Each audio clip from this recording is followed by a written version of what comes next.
Saudações, senhoras e senhores, aqui é Diogo Rafael Moreira do site controversiacatólica.com.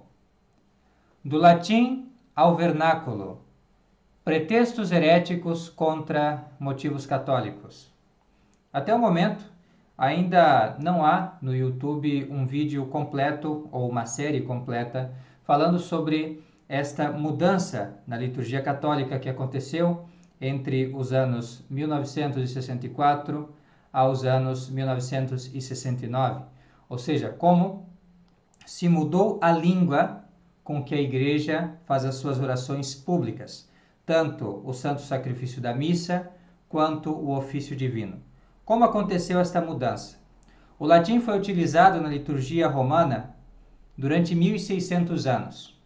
E no espaço de 5 anos, praticamente, ele desapareceu do mapa e são somente em alguns lugares em que ainda se ouve algum latim na oração pública da igreja. Quando eu falo vernáculo, você já deve saber, eu quero dizer a língua de cada lugar. Então, vernáculo é a língua falada, a língua do povo, a língua vulgar, não é a língua que se usa em determinado território. Então, aqui no Brasil é o português, nos Estados Unidos é o inglês, na França o francês, e assim sucessivamente. Portanto, quando falamos da mudança do latim para o vernáculo, é a mudança do latim como língua universal da igreja na liturgia, na Santa Missa e no ofício divino, para todas as línguas modernas que nós temos. Então, foi feita toda uma série de traduções. Pois bem, eu quero fazer uma abordagem bastante completa. Para tanto, eu vou me servir como fonte primária desta obra aqui, altamente recomendada, do padre Anthony Cekada, Obra de Mãos Humanas. No seu capítulo 4, ele vai justamente falar sobre esse tema. Capítulo 4, aqui, intitulado Do Latim ao Vernáculo, Perdido na Tradução. É assim que é o título, encontrado no livro Obra de Mãos Humanas, que vou utilizar como fonte primária para a maior parte desse nosso estudo aqui. No entanto, também gostaria de enriquecê-lo com algumas reflexões e estendendo também as fontes. Padre Cekada cita certas fontes, nós vamos procurar até fazer algum paralelo com o que nós temos aqui no Brasil, porque Padre Cekada parte, sobretudo, do que ele percebeu, do que ele conhece também na questão da repercussão histórica nos Estados Unidos, que é onde ele está. Então, evidentemente, quando ele fala sobre a questão do rito, quando fala sobre questões gerais, claro que vale universalmente. Mas quando ele fala, por exemplo, como as pessoas reagiram à questão das más traduções, ele vai falar sobretudo daquilo que aconteceu na França, daquilo que aconteceu nos Estados Unidos, de uma maneira até mais bem informada, porque ele estava lá. Agora, nós aqui podemos fazer alguns paralelos com a nossa situação, tanto a nossa situação nacional, quanto a situação, da igreja aqui no Brasil, em face das mudanças implementadas pela CNBB, sobretudo por Dom Clemente Snardi, que esteve à frente dessas mudanças. Então, esse nosso trabalho, por conta disso, embora se sirva maciçamente aqui do que nós encontramos nesta monumental obra e trabalho do Padre Cekada, nós vamos também fazer algumas coisas que não se encontram ali, falar sobre alguns temas próprios da nossa realidade aqui no Brasil, está bem? E gostaria de fazê-lo, então, em 5 momentos. Primeiramente, eu gostaria de falar, de uma forma mais geral, sobre o que normalmente está implicado em uma mudança destas proporções. Até mesmo para Paulo VI, que foi quem encabeçou a mudança do latim para o vernáculo, a passagem do latim para o vernáculo, para ele mesmo, ele estava perfeitamente ciente de que se tratava de uma mudança epocal, de algo bastante extraordinário, de um grande sacrifício, de algo que mudaria completamente a realidade na Igreja Católica. Está bem? Então, é sabido que uma mudança de língua, mesmo restrita no âmbito litúrgico, sempre que há uma mudança de língua, há realmente uma grande transformação. E eu gostaria de falar sobre esse fenômeno, sobre acontecer de vez por outra procurar se mudar a língua. O que está em jogo com isso? Qual é a estratégia? O que essa estratégia tem em mira? Normalmente, está bem? Sem querer já implicar, sem conhecimento material das coisas. Isso nós vamos fazer mais para frente. Mas vamos dar alguns exemplos de mudanças de língua e o que isso significou. Está bem?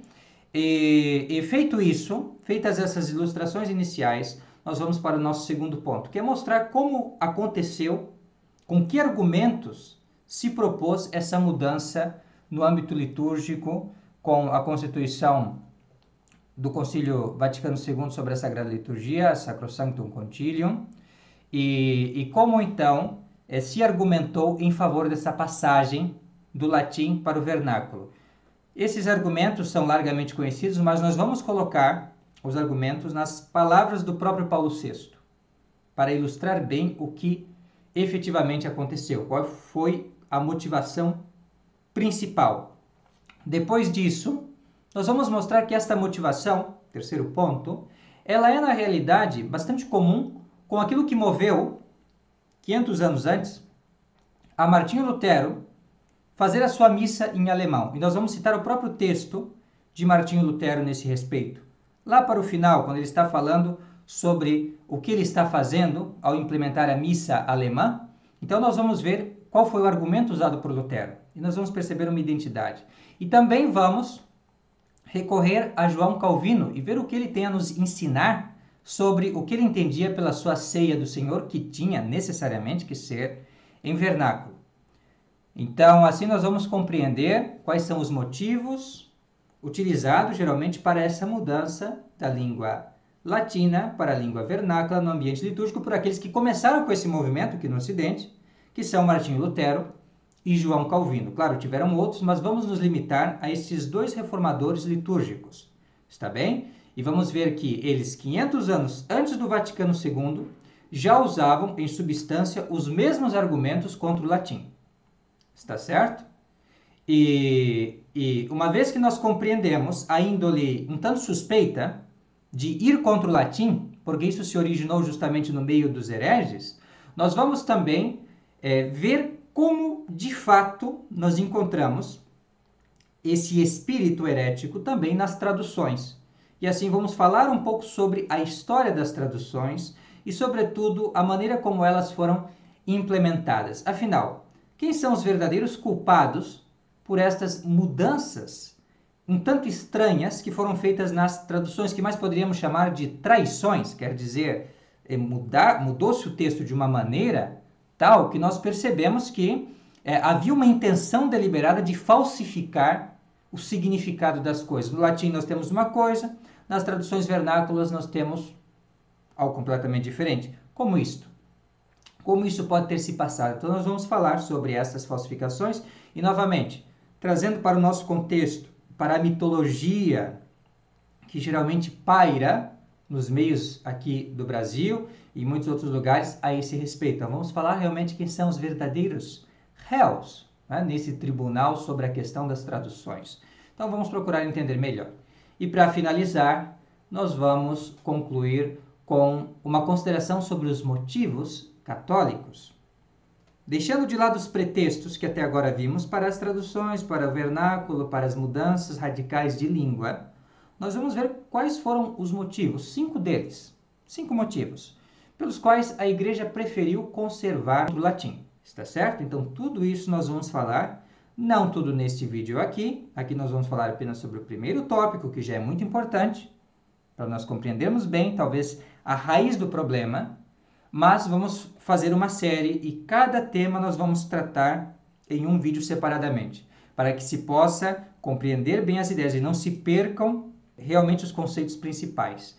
Então, neste vídeo, o que eu quero ensinar para você é o seguinte: uma mudança de língua, essa estratégia de mudar a língua de uma língua para outra, de deixar-se uma língua de lado e adotar-se uma outra língua, essa estratégia é uma estratégia para a revolução. De uma forma ordinária, eu posso citar exemplos, e é isso que eu vou fazer. Tá? De uma forma ordinária, mudar de língua significa uma mudança de identidade significa, na verdade, perder, apagar aquilo que nos liga ao passado, aquilo que é o nosso laço com o passado.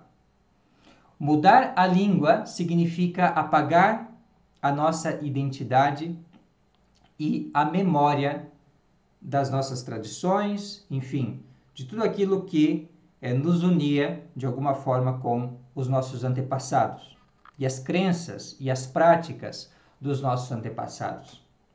E para dar um exemplo bastante ilustrativo disso, de como a mudança de língua ela pode ser utilizada para inculcar novas ideias, de um lado, e, de outro lado, apagar as antigas ideias, ou seja, fazer uma verdadeira revolução, uma verdadeira transformação e mudança de mentalidade.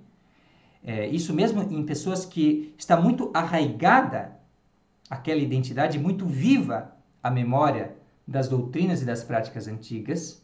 Então, para que isso aconteça, tem que mudar a língua. Não basta simplesmente se limitar a outras coisas. Não basta. Não basta simplesmente mudar geografia, mudar, enfim, a narrativa. Não. É preciso cortar a língua.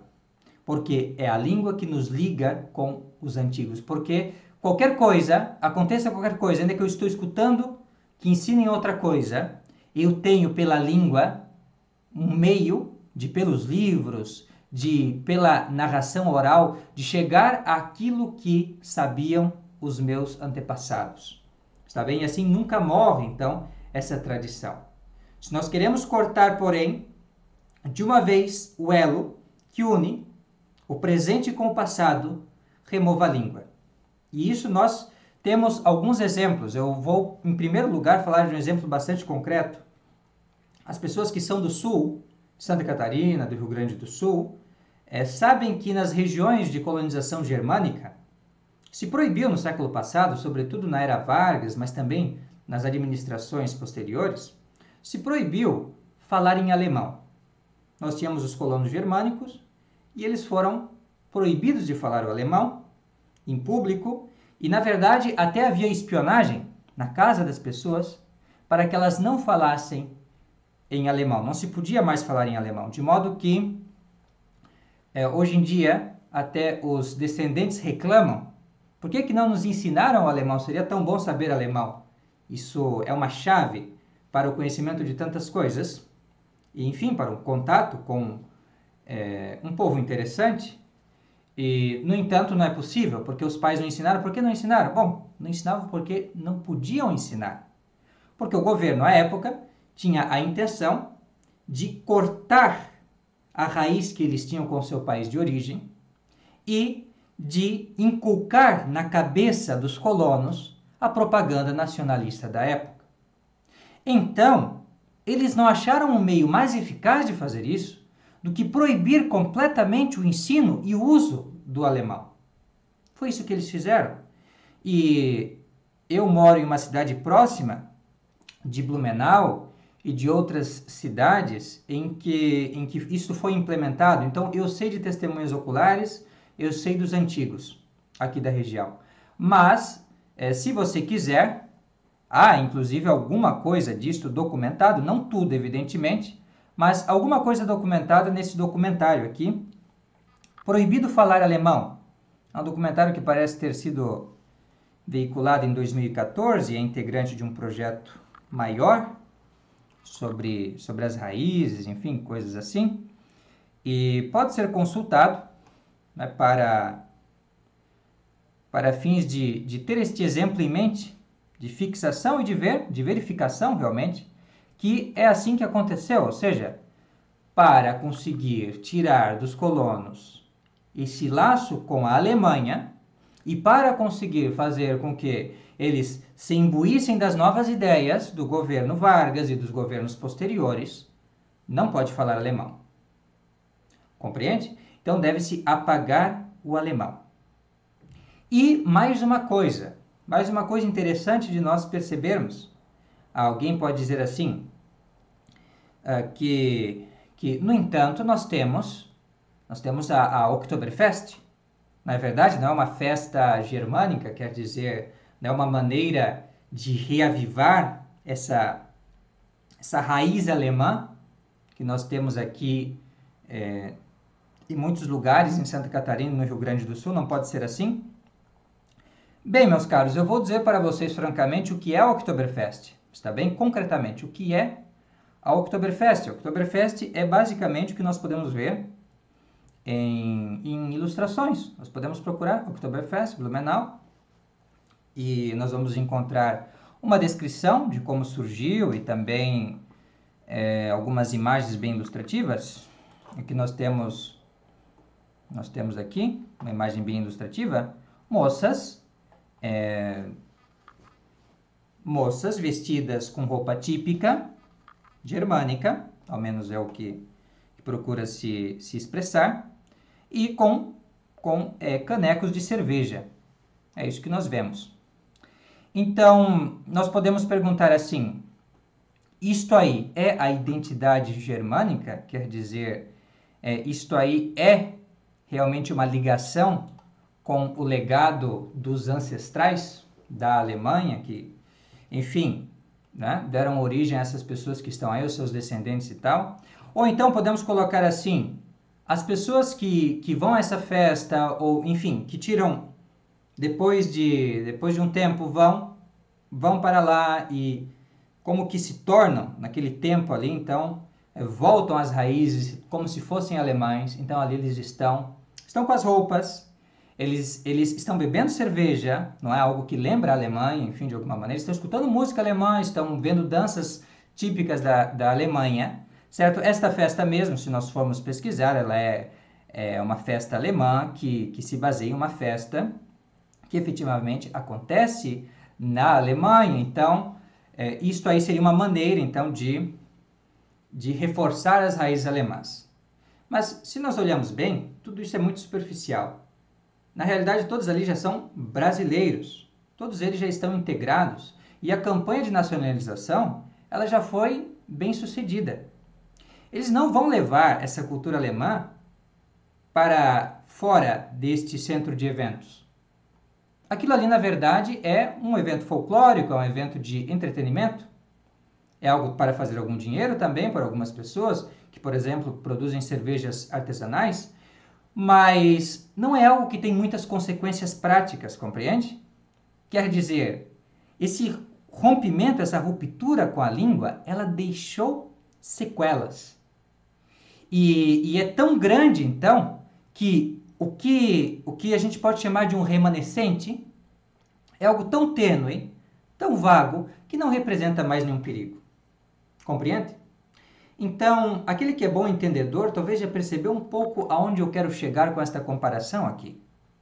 Isso não soa um pouco familiar com aquilo que nós vemos aqui no Brasil com relação à questão do latim? Quer dizer, da missa em latim? Nós vemos algo mais ou menos assim. A pessoa gosta, se sente unido ao passado, se sente bem, talvez nos tempos de São Tomás, nos tempos de Santo Inácio, nos tempos, enfim, do Padre Pio, como eu vi num vídeo esses dias falando sobre a missa tridentina. Então eu me sinto como se eu estivesse lá, né, naquela época, e isso me faz me sentir bem, mas nós aceitamos realmente todas as mudanças que foram feitas, mesmo as humilhações sofridas e tudo mais, não tem problema. Aceitamos tudo isso. O que nós queremos apenas é, sem compromissos, fazer de conta, de uma maneira folclórica, enfim, que nós estamos naquele tempo antigo em que se celebrava a missa tridentina. Mas, de maneira nenhuma, nós seríamos loucos se nós quiséssemos que todos fossem tridentinos, porque isso é uma coisa que já acabou. Ou então, que isso repercutisse de uma maneira bastante sensível na maneira de eu ver a religião, na maneira de eu pensar a minha vida prática. Agora, se acontecer por exemplo, essas pessoas que frequentam a Oktoberfest, para voltar à nossa analogia aqui, elas começarem a querer realmente voltar ao tempo da colonização, do início da colonização, e todos falarem alemão, e todos viverem de uma maneira alemã e começarem a se distinguir assim dos demais. Então, vocês acham que ainda há alguma oportunidade da Oktoberfest ser permitida? Evidentemente não. E, seguindo ao nosso paralelo aqui, quando os tradicionalistas, eles começam não só a ir à missa tridentina, a ver as roupas, a seguir os ritos antigos, mas eles começam a tentar pensar de uma maneira tridentina. A religião tridentina, em que só há uma igreja verdadeira, e que Deus é a suma majestade a qual todos os homens devem reverência e respeito.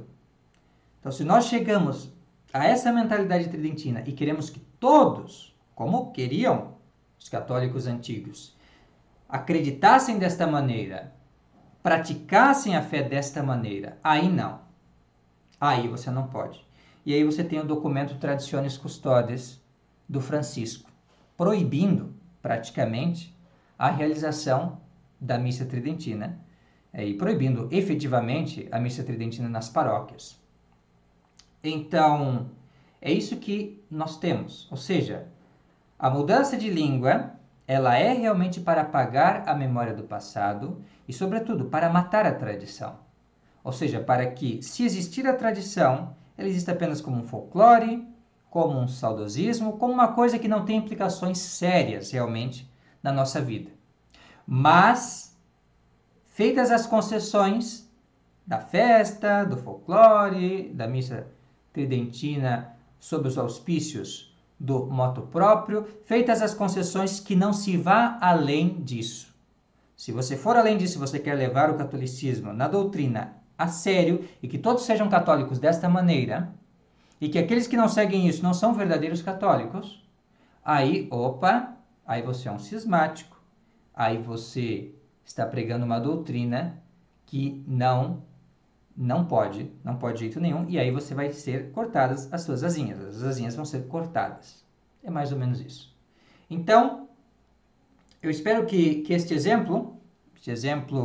pequeno paralelo com o Oktoberfest, esse paralelo com a proibição do alemão, ele sirva para que você entenda que, normalmente, não vou dizer que é este o caso aqui, isso nós vamos demonstrar no próximo vídeo, mas normalmente a mudança de língua ela está associada com o propósito deliberado de apagar com a identidade de um povo, com a memória de um povo, e fazer uma espécie de lavagem cerebral, de mudar a mentalidade das pessoas.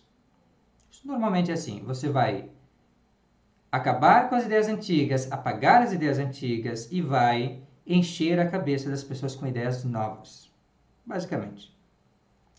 Isso é uma coisa que mesmo o ímpio Maquiavel não deixou de notar. Aqui está Nicolau Maquiavel.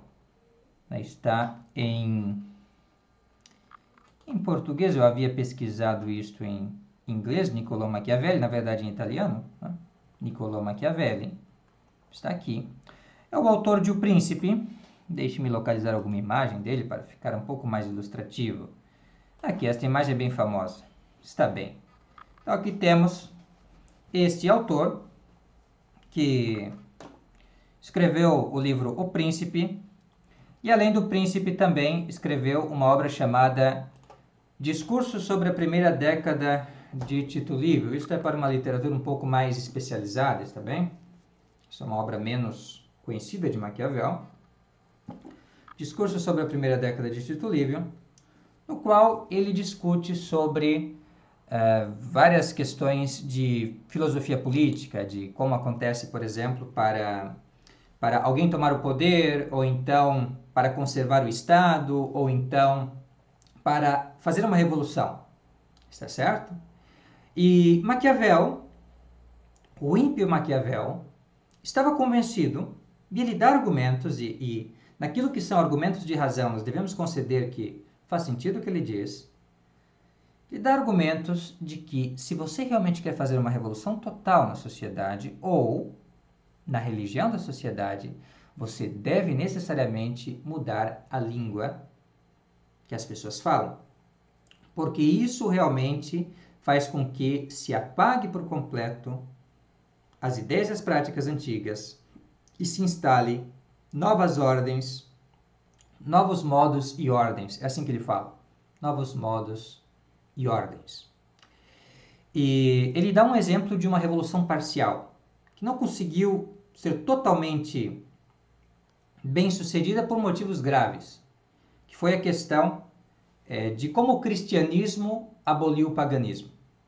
O cristianismo, ele menciona o exemplo de São Gregório Magno, sobretudo, e Maquiavel, como uma pessoa muito pouco cristã, Maquiavel foi batizado e tudo, mas muito pouco cristão na sua mentalidade, ele vai falar até de uma maneira áspera sobre a igreja, vai dizer então que São Gregório Magno pôs tudo abaixo, quis acabar completamente com a memória do paganismo, o que na verdade é uma coisa muito boa, e até um testemunho em nosso favor, que a Igreja Católica realmente procurou erradicar da face da terra o paganismo, deu graças, e nós não precisamos do testemunho de Maquiavel, basta conhecer a vida de São Bento de Núrcia, basta conhecer a vida de São Bonifácio, e aí nós vamos ver realmente que os nossos grandes heróis, os santos, eles combateram a ferro e fogo a idolatria. Não de brincadeirinha, como fazem os protestantes hoje em dia, mas combatendo mesmo, indo até lá os idólatras e quebrando seus ídolos, entendeu? Como homens de verdade. Não de brincadeirinha, como fazem esses pseudo-pastores aí. Não, de verdade. Assim, com culhões, com coragem, como mártires realmente. Certo? Então, isso é católico. Protestante é teatro. Certo? É fingir que estou escandalizado com uma coisa, como fariseu, que não se deve escandalizar. Tá bem? Então, isso é protestante. Agora, anti-idolatria no sentido real e verdadeiro, nós temos na vida dos santos. Tá? E eu quero ver um protestante imitá-los, porque isso é muito difícil. Quero ver eles fazerem isso. Mas, bem, de qualquer maneira, nós temos, então, na nossa história, essa luta contra o paganismo. E a igreja fez de tudo para erradicar o paganismo. Porém, isso não foi tão bem sucedido, diz Maquiavel, porque, por graves motivos, a igreja não pôde evitar de usar o próprio latim. Ela teve que manter a língua latina. Então, de alguma maneira, ainda se preservou alguma ligação com os pagãos. Embora muito tênue, porque se nós procurarmos os acadêmicos mais profundos que falam sobre a antiguidade, sobre os antigos romanos, sobre os antigos gregos, nós vamos ver que eles admitem que é muito difícil saber o que realmente acreditava e o que realmente praticava um grego ou um romano antigo, pré-cristão. Muito difícil saber exatamente. A maior parte são conjecturas que nós fazemos. Por quê? Porque a igreja, que quis estabelecer a nova lei, a lei de nosso Senhor Jesus Cristo, ela queimou os livros, quebrou as estátuas dos ídolos, enfim, estabeleceu a nova ordem cristã. E somente por graves motivos, realmente, os melhores motivos, a igreja permaneceu com as línguas daquela época. Sobretudo porque os evangelhos eles foram escritos em grego, então estava na própria língua da igreja já o grego, embora não era exatamente o mesmo grego antigo, mas bem, usou o grego, e também o latim foi a língua utilizada pela igreja para o governo. Né? O governo geral foi utilizado então o latim. Os papas emitiam seus documentos, pelo menos a partir de um certo ponto, e já nos primeiros séculos, usavam o latim para tanto. Então, ficou como língua da igreja, tanto o latim, e em um certo sentido por conta das escrituras sagradas, o grego. Não é? Então, se preservaram as línguas. E realmente a igreja ela sempre tem essa maneira conservadora e lúcida de lidar com as coisas, enquanto os revolucionários eles têm uma maneira louca, revolucionária propriamente, de lidar com as coisas. Ou seja, você vira tudo de cabeça para baixo. E o que eles fazem então? Destruir tudo. E foi mais ou menos, segundo o testemunho de Maquiavel, isso que fizeram os romanos lá das antigas, da época da República Romana, antes de Cristo ainda. Fizeram os romanos com relação aos seus vizinhos. Ele fala sobre o pessoal, o povo da Toscana, que é onde fica Florença, que é a terra de Maquiavel. Então ele fala dos toscanos, o povo toscano, os etruscos, que viviam ali antes da dominação romana. Nós praticamente não sabemos nada dos etruscos.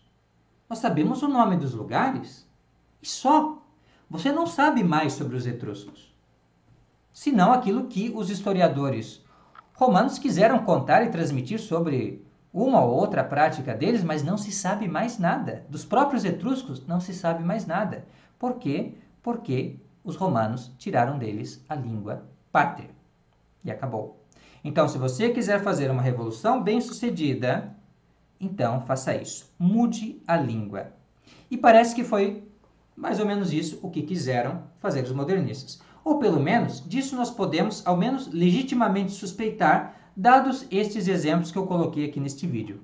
Está certo? Então nós podemos suspeitar que talvez o que os modernistas quiseram fazer com a língua da igreja, mudando esta língua, mudando do latim para o vernáculo, foi mais ou menos o que quiseram fazer os romanos com os etruscos, com aqueles habitantes da Toscana antiga.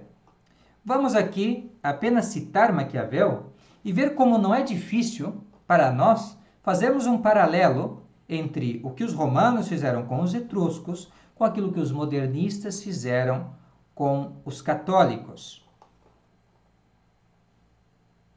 Diz assim então Maquiavel: a Toscana já era poderosa, cheia de religião e virtude. Virtude é um termo técnico que Maquiavel utiliza, que pode ser traduzido como virtude, mas no seu vocabulário tem, como muitas coisas, como a própria palavra religião, tem um sentido torcido. Mas, de qualquer maneira, repitamos aqui. A Toscana, diz ele, já era poderosa, cheia de religião e virtude. Tinha seus costumes e sua língua pátria. E tudo foi extinguido pelo poderio romano. Assim, conforme se disse, dela só ficou a memória do nome. Maquiavel, Discurso sobre a Primeira Década de Tito Livio, livro 2, capítulo 5. São Paulo, Martins Fontes, 2007, página 203. Troque-se Toscana por Igreja Católica, e romanos, referindo-se aos antigos romanos, por modernistas, e temos um bom retrato do que ocorreu depois do Concílio Vaticano II. Do catolicismo só ficou o nome, tudo mais tendo sido mudado, inclusive sua língua pátria, o latim. Sobre esse processo, meus caros, eu gostaria de falar no próximo vídeo, no qual nós vamos falar sobre a passagem do latim ao vernáculo. E nós não vamos usar as nossas palavras, os nossos conceitos, para que nos acusem de estar mal interpretando o Concílio Vaticano II ou mal interpretando o alegado Papa Paulo VI. Não. Nós vamos realmente citar as palavras de Paulo VI. Nós vamos realmente mostrar os documentos do Vaticano II. E falar sobre o princípio que moveu as mudanças, que na verdade é o pretexto. Vamos falar sobre esse pretexto. E depois de bem falar sobre esse pretexto, nós vamos avançar e ver como outros reformadores do passado fizeram isso. Com que espírito? Para quê? E vamos ver que é tão parecida a alegação, a afirmação de que o que eles desejavam, na verdade, era algo bom e já devia ter sido feito pela Igreja Católica, mas não foi feito bem, a gente vai tomar a iniciativa agora. Vamos ver isso aí. E assim nós vamos levando ao bom termo esse nosso estudo. Vamos falar também sobre os tradutores, vamos falar sobre os responsáveis pelas mudanças, os erros de tradução e ainda sobre os motivos pelos quais a Igreja preferiu, durante 1.600 anos, reter, em vez de abandonar, o uso do latim. Ainda quando o latim já tinha se tornado uma língua morta, e não uma língua falada como o português, o francês, o inglês, o alemão, etc. Está bem? Mas isso nós não faremos sozinhos, evidentemente. Nós vamos continuar aqui com o livro do padre Anthony Cekada. Esta nossa consideração foi apenas uma introdução a essa questão, que nós vamos agora tratar de uma maneira bastante própria, ou seja, indo nas fontes, está certo? Como nós gostamos de fazer, nas próprias fontes dos documentos, mostrando que não é a ignorância, a imprudência, ou enfim, qualquer preconceito que nos leve a ter as posições fortes que nós temos com relação ao Vaticano II, ao modernismo, todas essas mudanças que se fazem na igreja, mas pelo contrário, é o conhecimento. E quanto mais nós conhecemos essas coisas, mais nós percebemos que há alguma coisa que não é de Deus, velho. Alguma coisa que é dos homens, ou até de coisa pior. Até daquele que que é o mentiroso e o homicida desde o princípio, alguma coisa realmente de diabólico, de não católico e não cristão nestas reformas que foram feitas pelo Concílio Vaticano II. Há ali cheiro de heresia, há ali, na verdade, um ato de apostasia. Isso nós vamos continuar demonstrando aqui no Controvérsia Católica, com muitos vídeos e documentos. Me acompanhem, no próximo vídeo vamos tratar dessas questões. Agradeço vivamente por me ter acompanhado até aqui. Eu recomendo vivamente que procure adquirir. Podem entrar em contato comigo pelo WhatsApp, certo? Adquirir este livro aqui, Obra de Mãos Humanas. E também aqueles que quiserem nos ajudar de uma forma particular, também eu recomendo que adquiram este livro aqui, que traduzimos. Também é o livro do Cardeal Manning sobre o Papa e o Anticristo. Está bem? O Cardeal Manning foi um grande homem da igreja que se converteu, era anglicano, era um protestante, e se converteu à religião católica e se tornou, inclusive, um príncipe da igreja católica, um cardeal, o qual tratou, dentre outras coisas, desse tema do fim dos tempos, já vendo nos acontecimentos da sua época. Ele viveu sobretudo na metade do século XIX, os 1800 por ali, ele vendo em todas aquelas coisas que aconteciam já um prelúdio do fim dos tempos. E isso ele descreve fazendo um comentário à segunda epístola de São Paulo aos Tessalonicenses, nesta obra, O Papa e o Anticristo. Então, aqueles que quiserem, recomendo vivamente que adquiram e assim também ajudem o nosso canal. Esse aqui está R$ 29,90 com o frete incluso. Está bem? Para mais informações, entre em contato comigo pelo WhatsApp ou, enfim, pelos comentários, como acharem mais apropriados, tá certo? Muito obrigado pela atenção, fiquem com Deus e até a próxima. Tchau, tchau.